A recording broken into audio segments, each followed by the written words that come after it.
Bem, pessoal, boa tarde. Dando sequência ao conjunto de vídeos que nós estamos gravando nesse período de suspensão das aulas presenciais, eu proponho que no vídeo de hoje nós façamos a análise de dois dispositivos legais que estão inseridos na parte geral do Código de Processo Civil. Mais propriamente, os artigos 77 e 78, que disciplinam os deveres das partes e dos seus procuradores no processo. A propósito, eu lembro que essa aula está sendo gravada com destinatários específicos, que são os meus alunos do 5º semestre da Faculdade de Direito.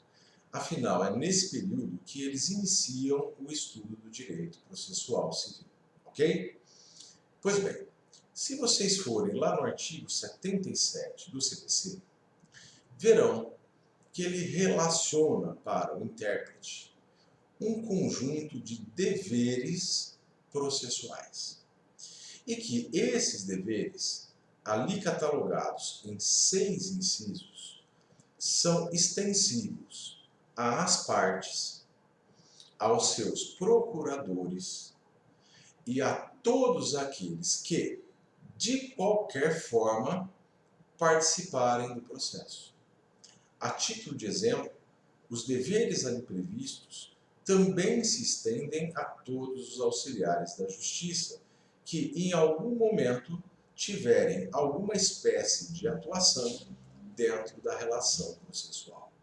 Ok? Bem, o segundo aspecto que eu preciso pontuar com vocês, antes de nós examinarmos um a um esses deveres processuais, é o seguinte: nós precisamos conhecer a diferença entre uma faculdade processual e um dever processual. Vamos a elas? Vejam, as faculdades processuais são comportamentos que a lei prevê e que protegem o interesse da própria parte que pode praticá-los.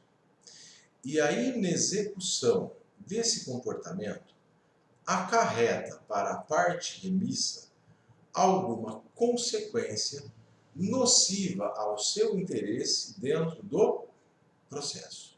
Vamos ao exemplo. Vocês sabem muito bem que na fase de conhecimento do processo, o réu é citado e pode apresentar contestação no prazo legal. Mas vocês também sabem que o réu pode optar, em regra, por apresentar ou não a sua contestação. Logo, em regra, a contestação é para o réu não um dever, mas sim uma faculdade processual. Mas a não apresentação dela dentro do prazo acarreta consequências. Afinal, o réu que não contestou será considerado revel e o principal efeito material da revelia é a presunção de veracidade dos fatos que o autor afirmou na petição inicial. Ok? Bem, por sua vez, os deveres processuais são comportamentos que a legislação impõe ao sujeito do processo, categoricamente. Afinal, esses comportamentos vão tutelar ou proteger o interesse de outro sujeito que também participa da relação processual. E a não execução desse comportamento imperativo em lei vai acarretar para o sujeito remisso a imposição de alguma penalidade prevista em lei. Como nós veremos com mais detalhes daqui a pouco, um dos deveres processuais é o de expor os fatos em juízo conforme a verdade. Percebam que ao exigir esse comportamento de qualquer sujeito do processo, o Código o faz para tutelar o interesse dos demais participantes dele. E ao fazê-lo, o Código pune o sujeito que deixar de expor os fatos segundo a verdade, impondo a ele uma determinada sanção, que, como veremos, vai consistir, inclusive, em uma multa processual. Entenderam isso? Bem, Estabelecidas as diferenças entre as faculdades processuais e os deveres processuais, vamos relacionar os deveres contidos nos 6 incisos do artigo 77 do CPC. Então vamos lá, bem didaticamente. Primeiro dever: expor os fatos em juízo conforme a verdade. Ok? Segundo dever: não formular pretensão ou defesa, ciente de que ela é destituída de fundamento. Terceiro dever: não produzir provas ou não praticar atos desnecessários ou inúteis à declaração ou à defesa do direito. Quarto comportamento: cumprir com exatidão os pronunciamentos jurisdicionais e não criar embaraços à efetivação deles. Ok? Quinto dever: declinar, na primeira oportunidade que tiver para falar nos autos, o endereço em que o sujeito receberá intimações. Bem assim, informar ao juiz qualquer alteração definitiva ou transitória dele. Sexto dever: não praticar inovação no estado de fato ou no estado de direito do objeto litigioso. Ok?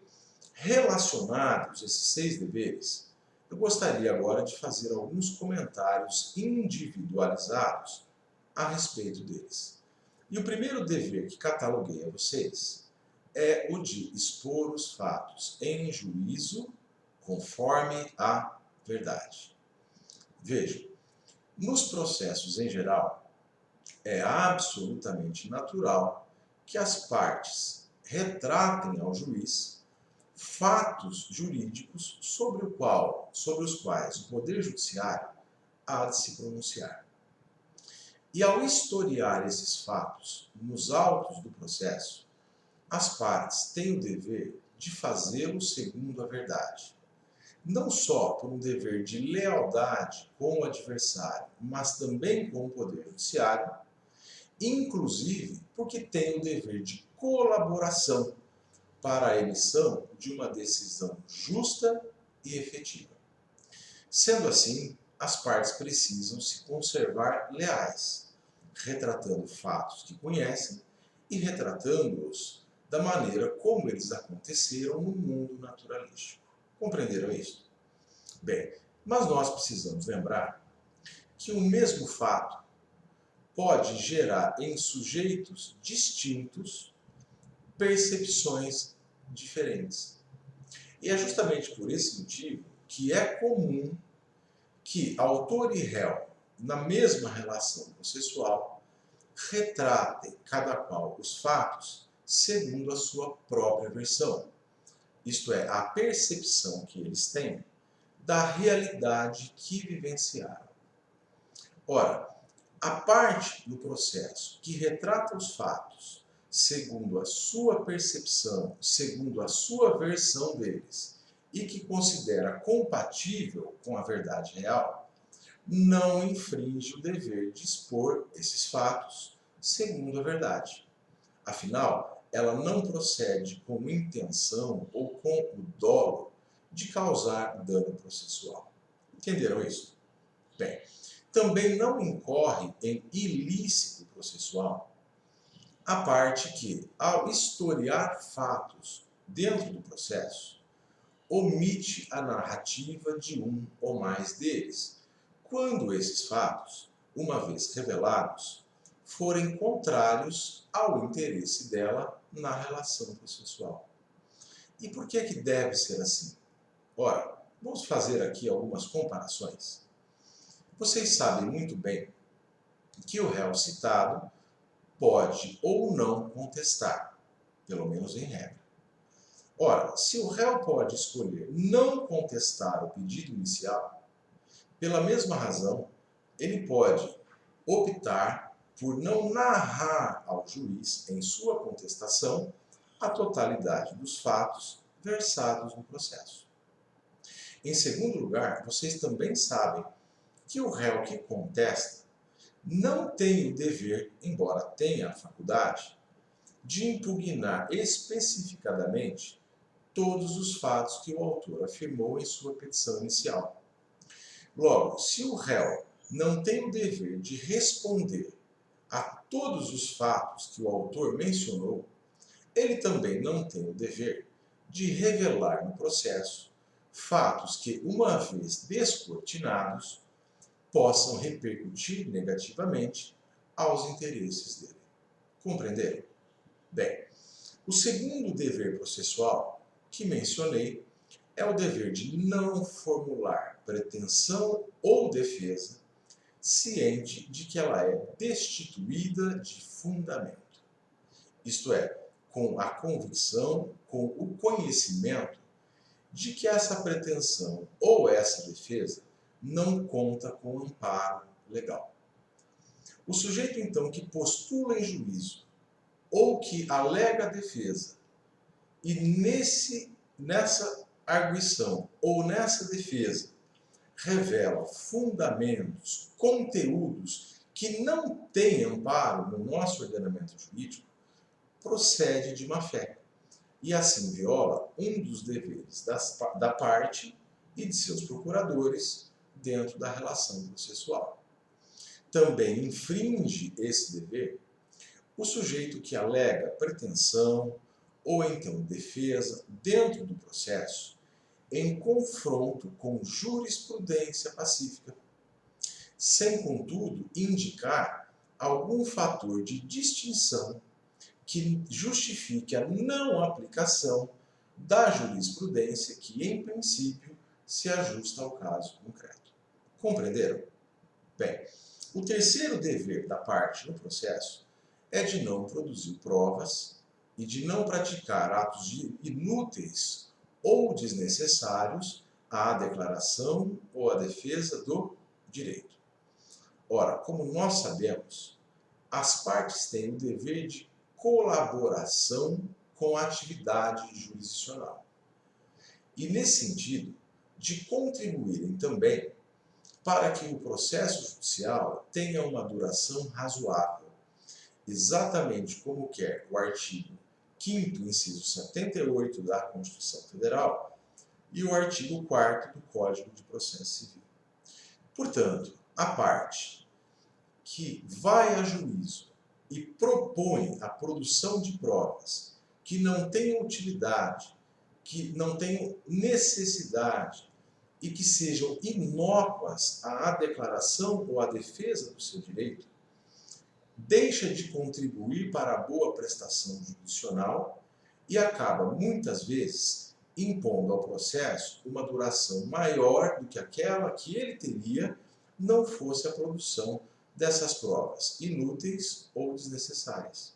Ok? E é justamente por isso que, quando o juiz despacha, determinando que as partes especifiquem as provas que pretendem produzir durante a instrução, em geral, elas devem pormenorizar as provas que almejam produzir, indicando a utilidade delas e a finalidade de cada uma, para permitir ao juiz aquilatar a real utilidade, a real necessidade da produção dessa prova para a descoberta da verdade real sobre os fatos e, então, uma emissão justa, ou a emissão de uma decisão justa para aquele litígio que se apresenta. Ok? Em quarto lugar, as partes têm, como sabemos, o dever de cumprir com exatidão os pronunciamentos jurisdicionais. Bem assim o dever de não levantar obstáculos à efetiva realização deles. Ora, nós sabemos que os pronunciamentos jurisdicionais têm conteúdo decisório. Assim, as decisões interlocutórias, as sentenças, os acórdãos, as decisões emanadas do relator de ação ou recurso no âmbito dos tribunais, à decisão da presidência ou vice-presidência de determinado tribunal. E esses pronunciamentos jurisdicionais, sejam eles definitivos, como é o caso de uma sentença, sejam eles provisórios, como é o caso de uma decisão interlocutória, devem ser cumpridos adequadamente pelos sujeitos do processo. Perfeito? Sob pena de, não fazendo, haver a violação de um dever processual. Mas lembre-se, nós sabemos que os pronunciamentos jurisdicionais com conteúdo decisório desafiam recurso. E que nos recursos, quer por força de lei ou de um pronunciamento do relator, é possível obter o chamado efeito suspensivo. E o efeito suspensivo, seja ele legal, seja ele decisional ou decisório, tem a capacidade de sustar, de suspender a eficácia da decisão recorrida. Logo, se um pronunciamento jurisdicional é proferido, contendo uma determinação a um sujeito do processo, e contra ele é manejado um recurso para o qual a lei prevê o efeito suspensivo, ou ao qual é atribuído o efeito suspensivo por decisão do relator, não há infração a esse dever processual quando a parte deixa de cumpri-lo. Afinal, o efeito suspensivo obsta o cumprimento imediato da decisão do Poder Judiciário. Entenderam? Bem, o outro direito, ou melhor, o outro dever processual que eu relacionei com vocês é o dever que o sujeito tem de declinar no processo o seu endereço residencial ou o seu endereço profissional em que receberá intimações.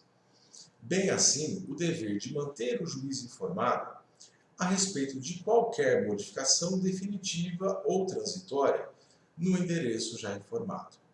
Ora, por que será que o Código exige essa providência das partes, dos procuradores e dos sujeitos que de qualquer modo participem do processo?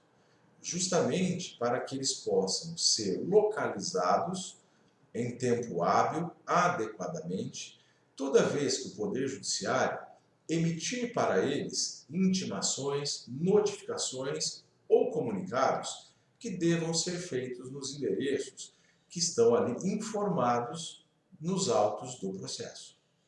Ora, se a parte, o procurador ou algum outro sujeito processual modifica o seu endereço ou não o informa, essa abstenção pode acabar impondo um atraso na marcha do processo.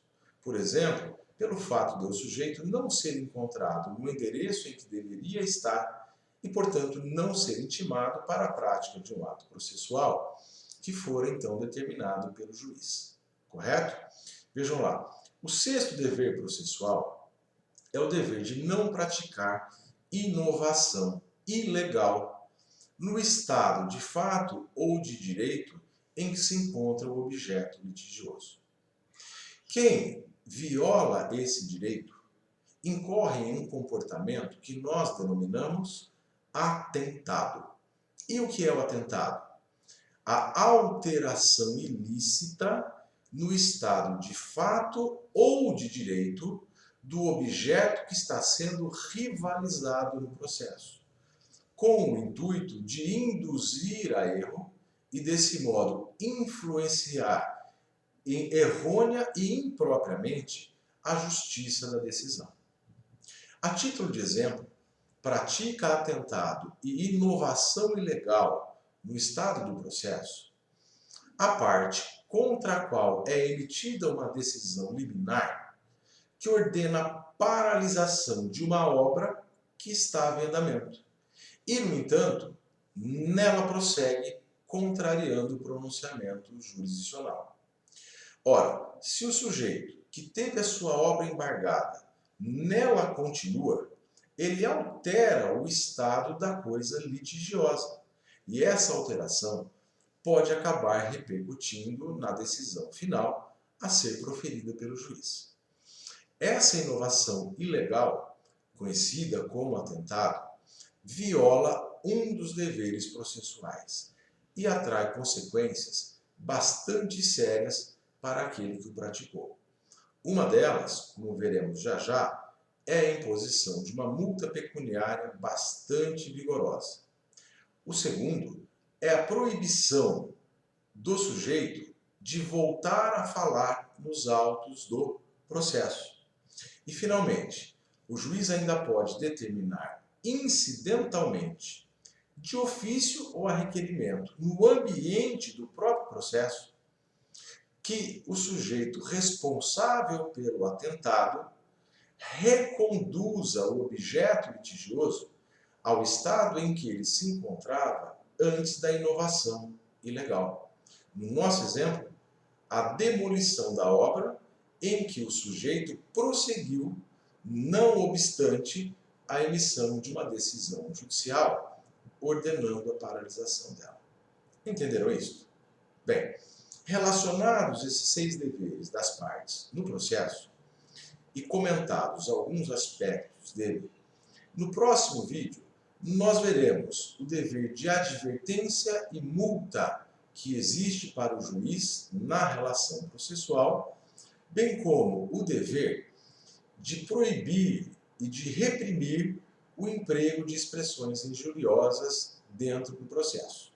Entretanto, essas matérias serão examinadas no vídeo a seguir, justamente para que este não fique demasiadamente longo e cansativo para vocês. Mas fiquem conosco e eu volto em alguns minutos. Um abraço.